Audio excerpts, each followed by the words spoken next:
As nossas séries, elas têm um tema. E a gente está fazendo um tema de advento. E o tema de advento, pode passar para mim direto, Mateus? Se chama Natal na Babilônia. A gente está falando sobre a perspectiva da vinda de Jesus a partir do livro de Daniel.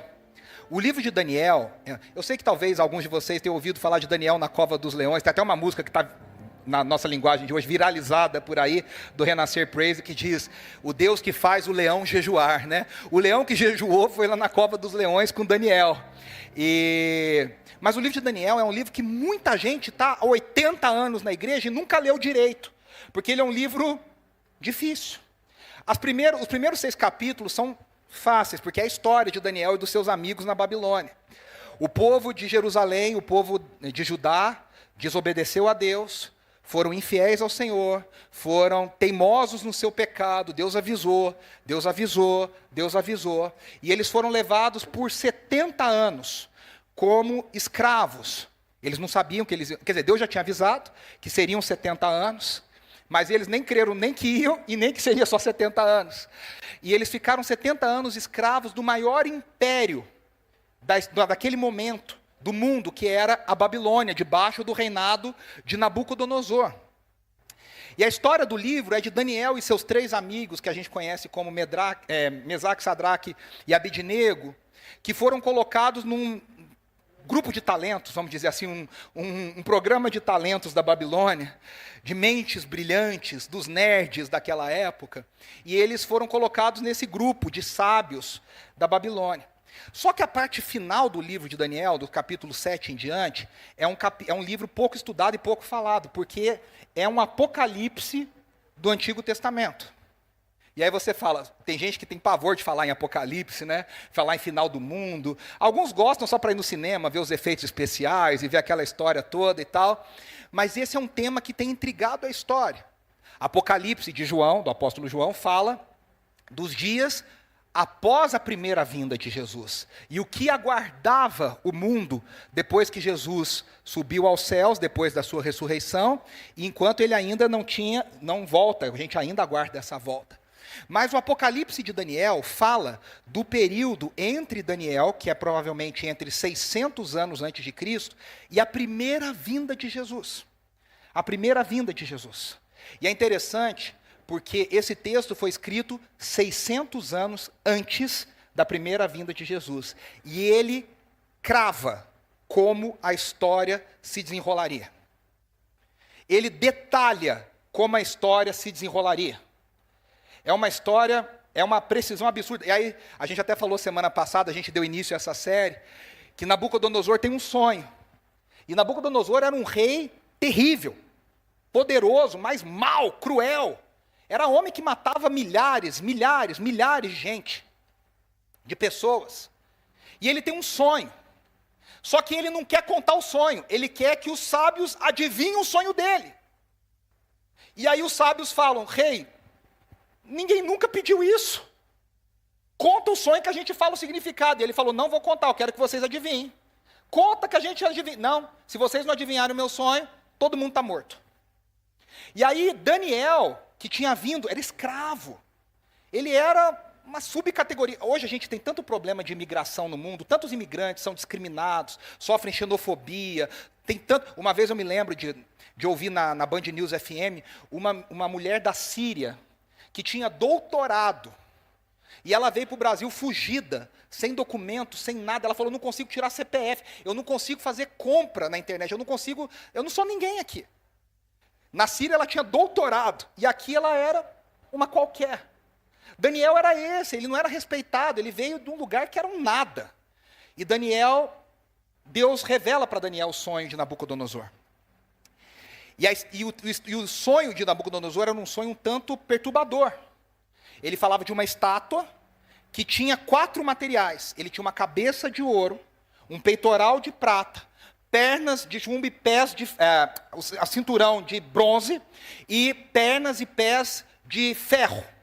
E os pés eram misturados de ferro e barro. E Daniel fala, esse foi o sonho do Senhor. E ele fala, esse foi meu sonho. E o que significa? Ele diz, virão 4 impérios sobre a terra. E esses impérios, ele foi descrevendo. Só que um dia, no sonho, o que acontece? A estátua está lá, poderosa. De repente surge uma pedrinha. E essa pedrinha vem rolando da montanha. E ela bate no pé da estátua. E ela quebra o pé da estátua. E aquela estátua tão poderosa cai diante de uma pedrinha. E aí Daniel ainda termina com detalhes. Ele diz, essa pedrinha foi crescendo, crescendo, crescendo, até tomar toda a terra. Isso está lá no capítulo 2 de Daniel. E eu disse aqui na semana passada que essas quatro partes da estátua seriam a Babilônia, a cabeça de ouro, poderosa, gloriosa. O peitoral de prata era o império Medo-Persa, que conquistou a Babilônia e dominou após a Babilônia. O cinturão de bronze seria Alexandre o Grande e o império grego. E as pernas e os pés de ferro seriam o império romano e a sua crueldade e o seu poder.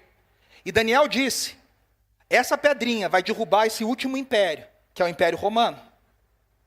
O que aconteceu exatamente 600 anos antes da vinda de Jesus. Da perspectiva do homem, Jesus nasceu como a gente falou aqui, escondido, humilhado. A gente brincou, né? Um rei vai nascer aonde?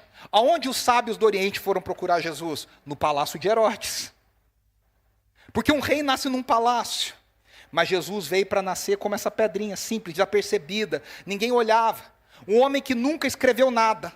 Um homem que nunca se preocupou em deixar nada escrito, nada. Um homem que escolheu 12 pessoas derrotadas, esquecidas, marginalizadas. Um homem que no mundo que desprezava as mulheres, andava com mulheres, que confiava em mulheres. O relato da sua ressurreição foi dado por uma mulher que não tinha valor nenhum naquela época. Jesus valorizou as mulheres. E esse homem, crucificado da forma mais humilhante, no lugar mais esquecido do Império Romano, o lugar mais longe do Império Romano, mais longínquo, menos importante, era Israel. Era Jerusalém. E esse homem que foi crucificado ali, derrubou esse império e mudou a história. E até hoje, 2000 anos depois, nós estamos falando dele. Esses dias eu estava vendo um canal no YouTube, uma brincadeira sobre as pessoas mais famosas da história. Um canal normal, com gente ali que ateu e tudo. E eles disseram, Jesus Cristo não entra na nossa lista. Porque se Jesus Cristo entrar na nossa lista, ele é o número 10, então ele não ganha, ele não entra. Então a gente nem coloca, a gente está tirando Jesus porque ele é o mais famoso da história. E eu fiquei pensando, qual é o impacto dessa pequena pedrinha que foi crescendo, crescendo, crescendo, até tomar toda a terra. Só que hoje eu quero ler rapidamente o capítulo 7 de Daniel. E o capítulo 7 de Daniel é a mesma história do capítulo 2, só que da perspectiva de Deus. Essa pedrinha agora não é mais uma pedrinha. Agora ele é o Todo-Poderoso, o Rei dos Reis e o Senhor dos Senhores. Essa pedrinha humilde, esse neném desapercebido, que cresceu, que sobreviveu como qualquer um de nós, que teve dificuldades, que aprendeu a falar, aprendeu tudo.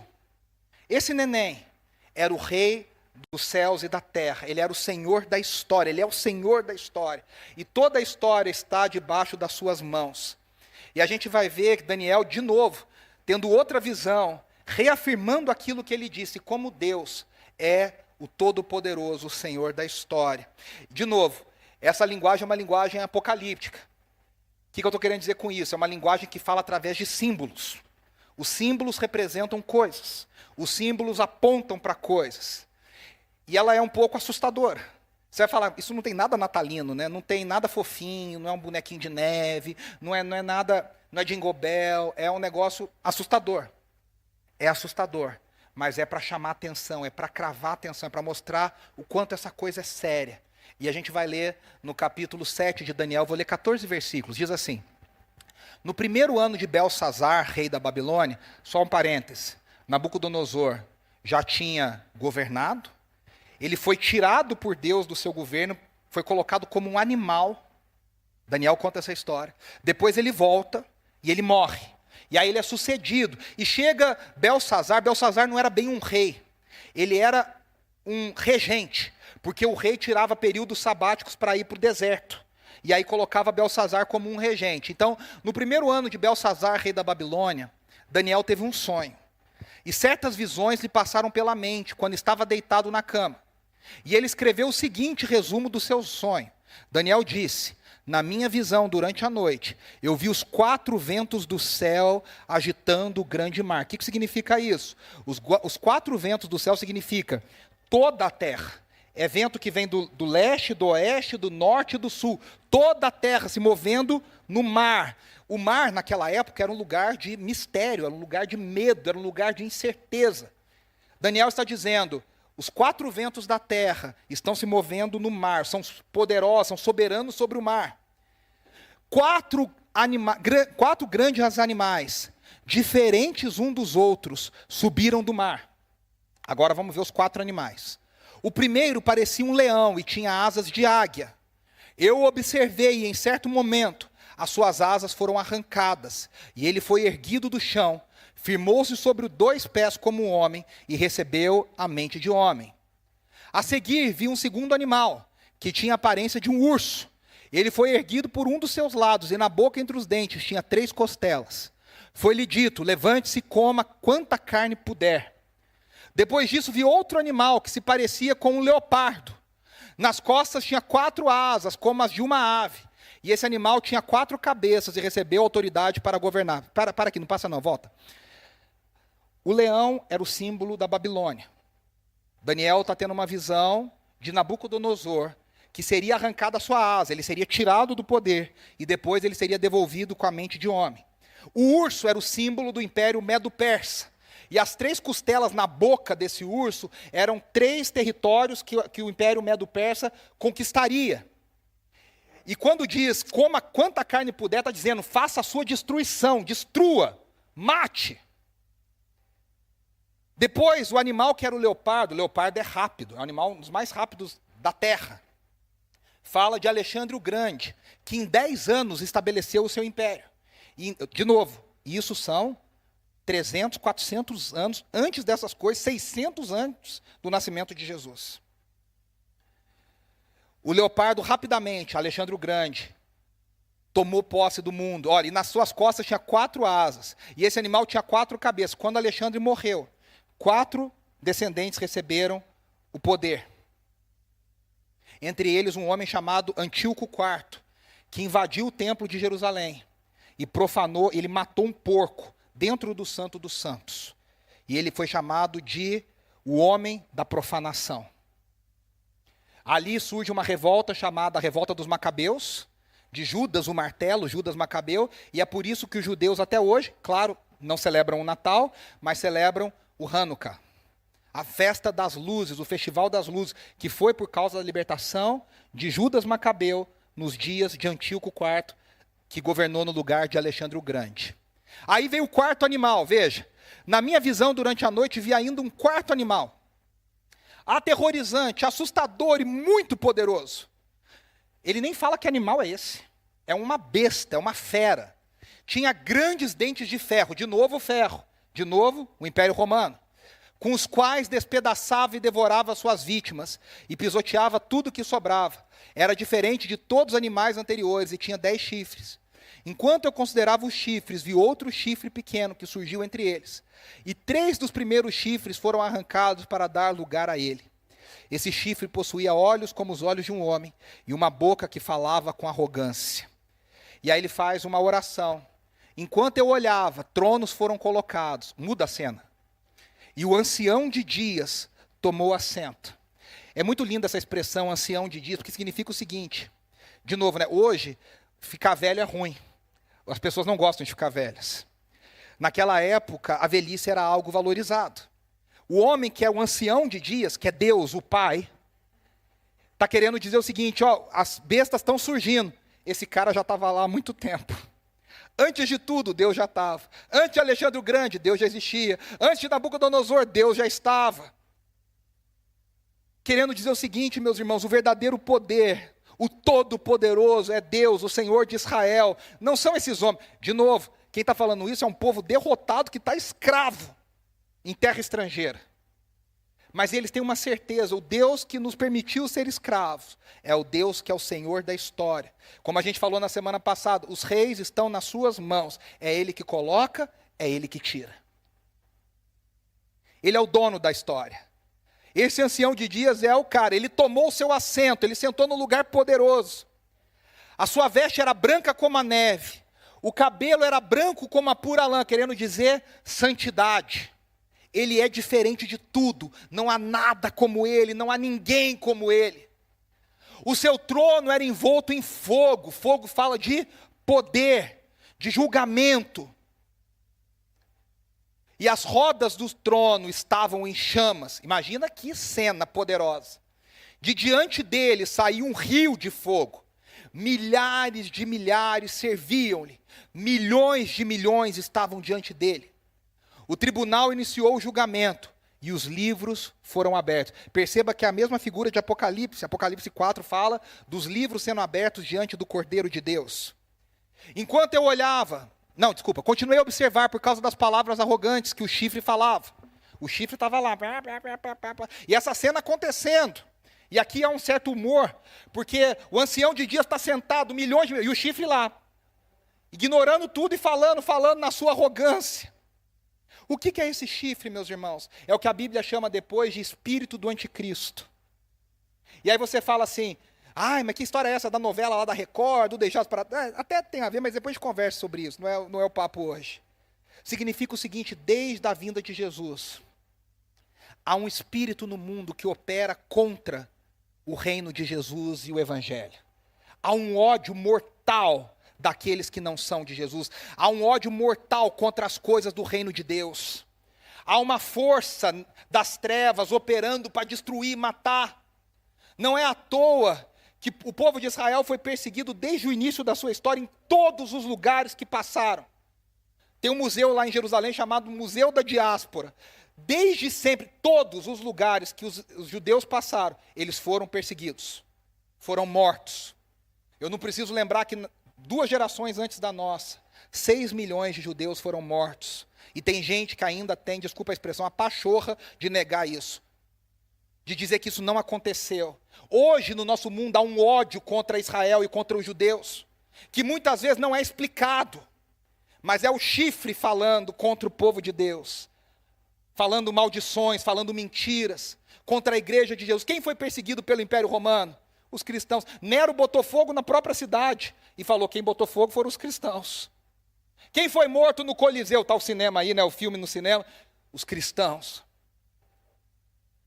E é interessante que isso está registrado em livros e livros e livros e livros e livros. E eu tive há uns anos atrás no Coliseu, e a guia, alguém perguntou, é verdade que muitos cristãos foram mortos aqui? Ela falou, parece que é um pouco de folclore, não foi bem assim. E eu pensando, tem milhares de registros de milhares de cristãos que foram mortos nesse lugar, devorados pelos leões, simplesmente porque diziam crer em Jesus Cristo. Há um espírito na nossa época que vai contra tudo aquilo que é de Deus, contra todos os valores. Há um ódio mortal no mundo, que é esse chifre que fica falando. Mas uma coisa, meus irmãos, nada pode parar o Evangelho de Jesus, e nada pode parar a igreja de Jesus, não para a gente dominar, porque o domínio não está com a igreja, o domínio está com o Senhor, mas para a gente estar junto com a igreja, com o Senhor, naquilo que Ele está fazendo nas nações da terra. A gente se descabela, vai ganhar o Trump, vai ganhar o Biden, vai ganhar o Lula, vai ganhar o Bolsonaro, quem que vai ser, e aquilo, e a bolsa, e blá, blá, blá, e blá, blá, blá. O Senhor continua no trono, é Ele que governa a história. O nosso papel é orar, é clamar, é pedir, é votar certo, é de acordo com a consciência de cada um. É buscar informação, é estar do lado da justiça, é estar do lado de quem faz o bem, de quem procura o bem, tudo isso é importante. Mas acima de tudo, quem é o dono da história é Deus. É Deus. E aí ele diz assim, fiquei olhando até que o animal foi morto, e o seu corpo foi destruído e lançado no fogo. Dos outros animais foi retirada a autoridade. Ou seja, quem dava autoridade era o ancião de dias. Era ele que deixava esses animais governarem por um período de tempo. Mas eles tiveram permissão para viver por um período de tempo. Na minha visão, durante a noite, eu vi alguém semelhante, preste atenção, a um filho de homem, vindo com as nuvens do céu. Ele se aproximou do ancião de dias e foi conduzido à sua presença. Ele recebeu a autoridade, glória e o reino. Todos os povos, nações e homens de todas as línguas o adoraram. O seu domínio é um domínio eterno que não acabará, e o seu reino jamais será destruído. Perceba como isso aqui é paralelo a Apocalipse capítulo 4 e Apocalipse capítulo 5, para quem conhece o texto. É exatamente essa ideia. Aquela pedrinha agora não é mais uma pedrinha. Agora ele é o Filho do Homem. Quantas vezes Jesus, ao longo do seu ministério, disse: o Filho do Homem não tem onde reclinar a cabeça. O Filho do Homem não veio para servir, mas para ser servido, mas para servir. O Filho do Homem. Jesus se chamava de Filho do Homem o tempo inteiro, para dizer que ele era essa figura de Daniel. Ele era esse que viria com as nuvens do céu em poder e grande glória. E é isso que causou frustração nos discípulos de Jesus. Por isso que Judas o traiu. Porque Judas esperava que hora que o céu vai se abrir, que hora que os anjos... Tem uma hora que Jesus está fazendo lá o ministério dele, e tem um povo ali enchendo a paciência. E aí um dos discípulos fala: o senhor quer que a gente peça para o céu se abrir, cair fogo sobre essas pessoas? Porque eles estavam esperando que hora que o espetáculo vai acontecer. Sabe quando você vai no filme e fica esperando a cena do... E agora? Que hora que vai vir? Que hora que vai vir? Que hora que vai vir? E não veio. Porque na primeira vinda de Jesus, ele veio de forma humilde, de forma simples, para servir. Mas mesmo assim ele quebrou os poderes das trevas, ele destruiu toda a opressão. O evangelho de Jesus transforma vidas, meus irmãos. O evangelho de Jesus tem a coisa mais poderosa, ele é capaz de transformar coração de pessoas. Ele é capaz de transformar a pessoa mais dura, mais má, mais horrível do mundo, numa pessoa quebrantada, transformada pelo poder do evangelho de Jesus. De alguém que ama a Deus e ama o próximo. De alguém que faz a diferença na sua vida, que faz o mundo melhor. Que busca a justiça, que se movimenta para fazer as coisas serem melhores. E aí Jesus disse: ainda não. Eu ainda vou voltar. E aí sim eu virei nas nuvens dos céus. E aí vai ser um espetáculo daqueles, a Bíblia diz: todo olho verá, o mundo vai parar para ver esse espetáculo, o céu vai se abrir, todos os holofotes celestiais vão ser virados para ele, e vai ter aquele, né, eu imagino, sabe, e de repente todo mundo vai ver, ele vai descer dos céus com poder e glória, para dizer: esse mundo é meu, e a história é minha, e o Pai me deu todas as coisas, e agora eu vou governar sobre todas as coisas. Não para ser um tirano, mas para ser um Deus de amor, para ser um Deus que distribui justiça, para acabar com a miséria, para acabar com o sofrimento, para acabar com a dor. Eu não sei você, meus irmãos, mas eu vejo coisas na notícia e eu fico pensando: caramba, como o mundo está ruim.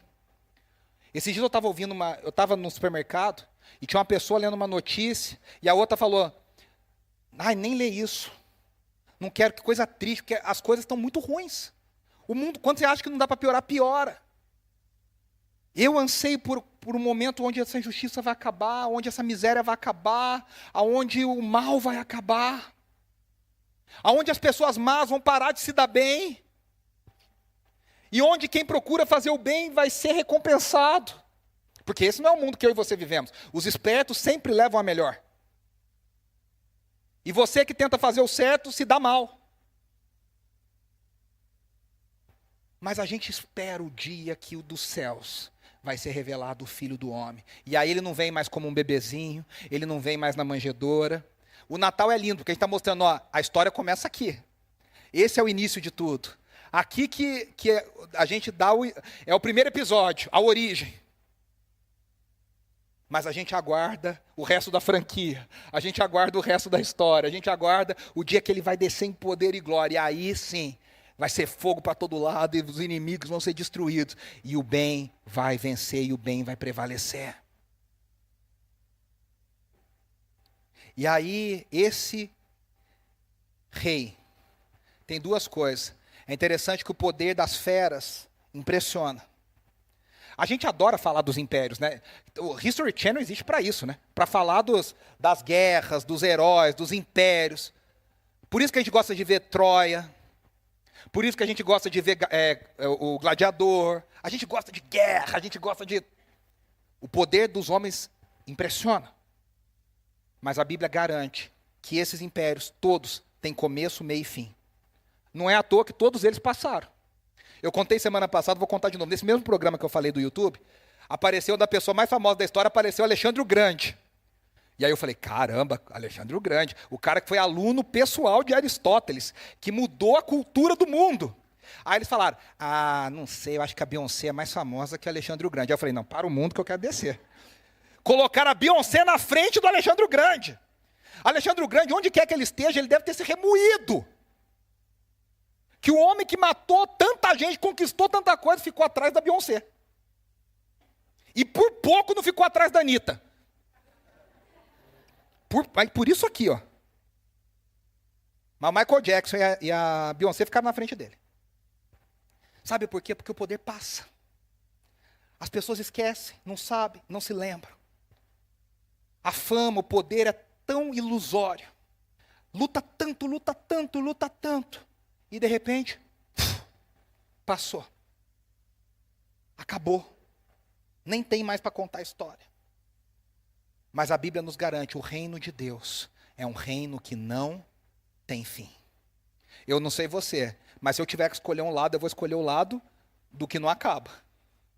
Do que não passa nunca. Do que não termina. Pode ser difícil, pode demorar, mas tem a vantagem. Quando vier, não vai acabar mais. Não vai acabar mais. E essa é a grande notícia do Natal. Primeiro que tem o Natal de hoje, nem Jesus tem muitas vezes, né? É Papai Noel e Homem de Neve, que eu não sei onde no Brasil tem o bonequinho de neve, mas a gente gosta, acha fofinho, coloca na nossa casa.